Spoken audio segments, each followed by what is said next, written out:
Avec cette question, comment évoquer le conflit israélo-palestinien au collège, au lycée? Les professeurs craignent de prendre la parole sur le sujet, toujours traumatisés par l'assassinat de Samuel Paty. Du côté des élèves, vous allez l'entendre, le face-à-face parfois tendu entre les pro-palestiniens et les pro-israéliens. Un vol spécial, un seul au départ de Tel Aviv aujourd'hui, direction Paris-Roissy. Alors pourquoi est-ce si compliqué de rapatrier les centaines de Français d'Israël qui veulent regagner la France?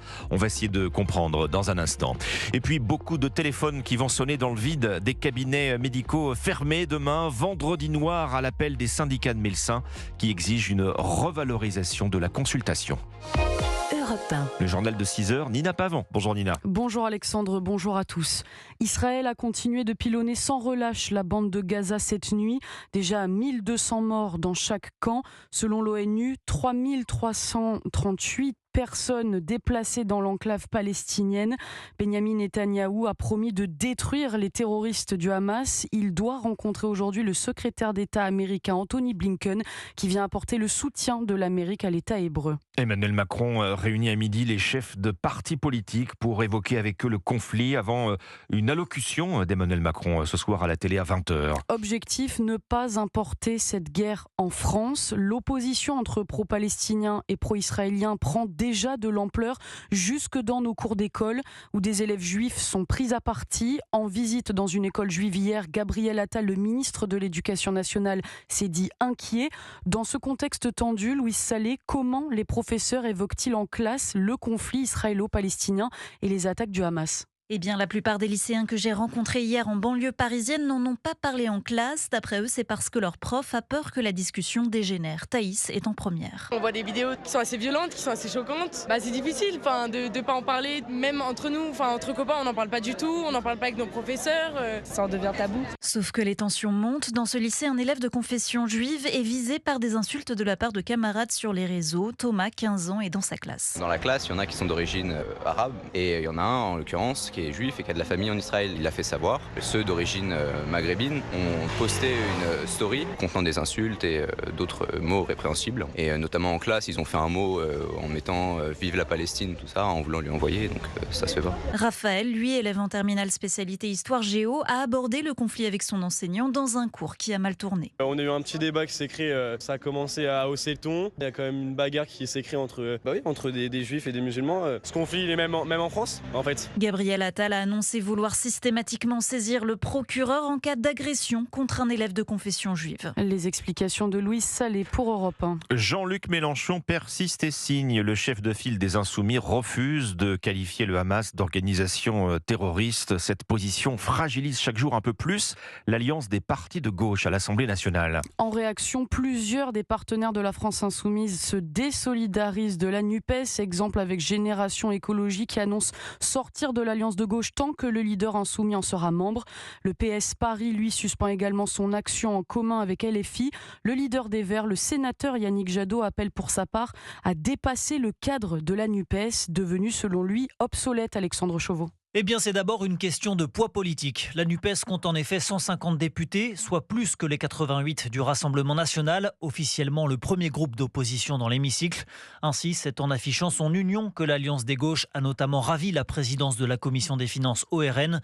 La force du nombre, en somme, qui permet également à la gauche d'obtenir le maximum de voix lors du vote des motions de censure. Autre raison, si les désaccords s'accumulent, ils ont lieu sur des déclarations et non sur des textes de loi. Les positions de Jean-Luc Mélenchon sur la police, le port de l'abaya ou le Hamas divisent ainsi l'intergroupe. Mais dans les faits, la NUPES vote en moyenne 7 fois sur 10 la même chose à l'Assemblée. Enfin, il y a une raison liée à l'image. Pour LFI, il s'agit de montrer que le rapport de force avec les autres partis de gauche, né du score de Jean-Luc Mélenchon à la dernière présidentielle, ne s'estompe pas. Pour les autres partis, quitter la NUPES reviendrait à endosser le rôle de fossoyeur de l'Union des gauches. Alexandre Chauveau pour Europe 1. En Israël, des centaines de Français souhaitent rentrer à Paris. Un seul vol est prévu aujourd'hui. Il partira dans l'après-midi de Tel Aviv, direction Roissy, avec à son bord 380 passagers. Et Baptiste Morin, comment peut-on expliquer qu'un seul vol soit pour l'heure prévu ? Oui, un avion affrété par Air France. Il décollera de Roissy-Charles de Gaulle ce matin direction Tel Aviv et il reviendra ce soir avec à son bord près de 400 passagers. Le vol aller était ouvert à la réservation, il sera d'ailleurs quasiment plein. Le retour est un vol spécial géré par l'ambassade de France en Israël car c'est bien le ministère des Affaires étrangères qui a demandé à la compagnie d'opérer un vol pour ramener en France les compatriotes les plus vulnérables. D'après les informations d'Europe 1, Air France est prête à effectuer d'autres rotations mais la compagnie laisse le Quai d'Orsay en décider car depuis samedi, ces 2 allers-retours quotidiens qui relient en temps normal Paris et Tel Aviv sont suspendus.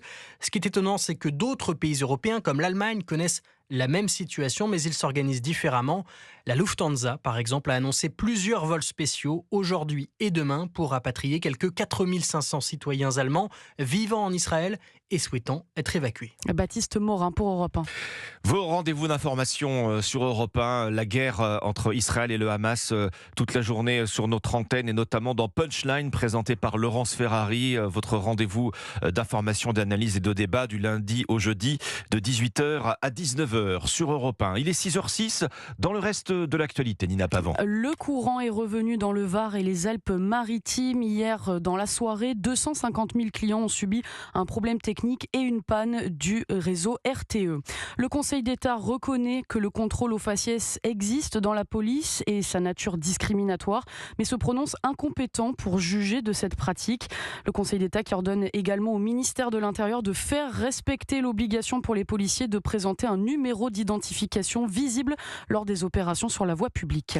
Attention à cet appel à la grève pour la journée de demain dans le secteur aérien, le ferroviaire, les transports en commun et l'enseignement, Nina. Également dans les cabinets médicaux, les 12 syndicats représentatifs appellent les médecins libéraux à la grève reconductible à partir de demain, avant de nouvelles négociations sur le prix de la consultation et l'examen au Sénat d'une proposition de loi qui veut réguler l'installation des praticiens. La médecine libérale compte envoyer un signal fort au pouvoir public. Yasmina Katou, à quoi doivent s'attendre les patients demain ? Eh bien, beaucoup de patients risquent de se retrouver face à des portes de cabinet fermées. Et ce ne sera pas sans conséquence, prévient Philippe Cuc. Il est porte-parole des 12 syndicats et collectifs de médecins qui appellent à la grève. Les consultations sont déprogrammées, les interventions sont déprogrammées, les actes techniques sont déprogrammés. Les urgences seront transférées à l'hôpital public. Avec la problématique de l'hôpital public aujourd'hui et des urgences saturées, on démontrera que notre rôle est quand même important. Le porte-parole annonce une mobilisation très forte des médecins syndiqués ou non, parmi les plus de 80 000 libéraux qui assurent environ 2 millions de consultations chaque jour. Consultations qui risquent donc d'être annulées jusqu'à nouvel ordre. L'année dernière, le mouvement avait duré plusieurs semaines. Les médecins attendent une revalorisation des tarifs après un échec des négociations l'année dernière. Chez le généraliste, la consultation passera à 26,50 € au 1er novembre, insuffisant pour les grévistes qui réclament minimum 30 €, voire 50 € pour certains syndicats. Yasmina Katou du service santé d'Europe 1. Merci Nina Pavant, on vous retrouve à 6h15 pour un rappel de l'actualité. Bienvenue à tous sur Europe 1. Nous sommes jeudi, on est ravis d'accompagner votre réveil. Ombline, dans un instant, le pressing. Oui, quels sont les articles à lire dans la presse ce matin, notamment cette histoire de voiture sans conducteur à San Francisco, neutralisée par un drôle de moyen. Bon réveil sur Europe 1, il est 6h08.